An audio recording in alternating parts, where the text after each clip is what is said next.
Hello and welcome back for another few pages of The Magic Finger by Roald Dahl.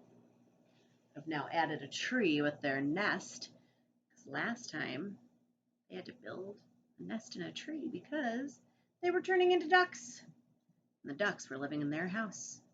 It was just getting dark. And now we'll read on to find out what happens next. It must have been an hour at about this time that I, back in my own house, picked up the telephone and tried to call Philip. I wanted to see if the family was all right. Hello, I said. Quack, said a voice at the other end. Who is it? I asked. Quack, quack.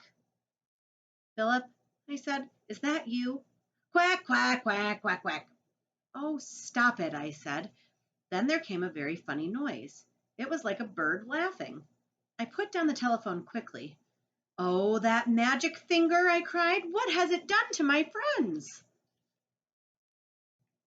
And there's that duck talking on the phone to the girl with the magic finger. That night, while Mr. and Mrs. Gregg and Philip and William were trying to get some sleep up in the high nest, a great wind began to blow. The tree rocked from side to side, and everyone, even Mr. Gregg, was afraid that the nest would fall down. Then came the rain. It rained, and the water ran into the nest, and they all got as wet as could be. And oh, it was a bad, bad night.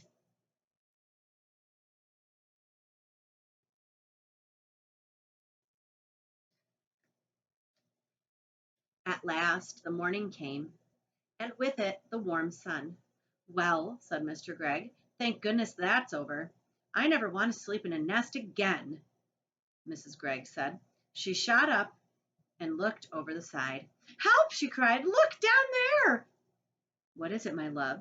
Said Mr. Gregg. He stood up and peered over the side. He got the surprise of his life. On the ground below them stood the four enormous ducks, as tall as men, and three of them were holding guns in their hands. One had Mr. Gregg's gun, one had Philip's gun, and one had William's gun. The guns were all pointing right up at the nest. Oh no!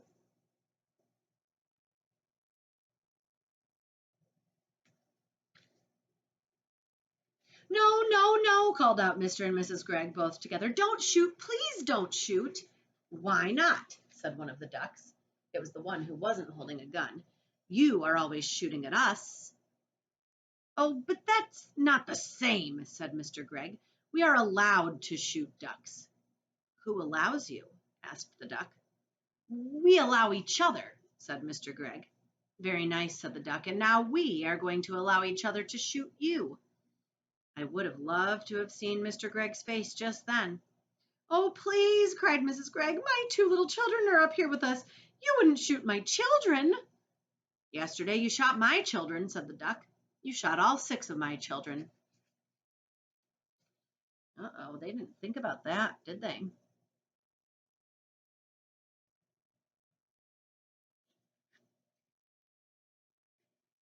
I'll never do it again, cried Mr. Gregg. Never, never, never. Do you really mean that? Asked the duck. I do mean it, said Mr. Gregg. I'll never shoot another duck as long as I live. That is not good enough, said the duck. What about deer? Well, I'll do anything you say if you will only put down those guns, cried Mr. Gregg. I'll never shoot another duck or another deer or anything else again. Will you give me your word on that? Said the duck. I will, said Mr. Gregg. Will you throw away your guns? Asked the duck. I will break them into tiny bits, said Mr. Gregg, and never again need you be afraid of me or my family. Very well, said the duck. You may now come down. And by the way, may I congratulate you on the nest? For a first effort, it is pretty good. Mr. and Mrs. Gregg and Philip and William hopped out of the nest and flew down.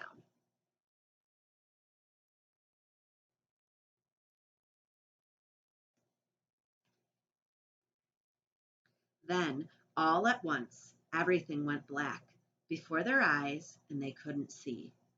At the same time, a funny feeling came over them all, and they heard a great wind blowing in their ears. I wonder what's happening. Maybe you can tell me what you think is happening, and we'll have to wait until next time to find out. Leave your prediction in the comment section on our Schoology page, and we'll come back together again really soon to find out what happens.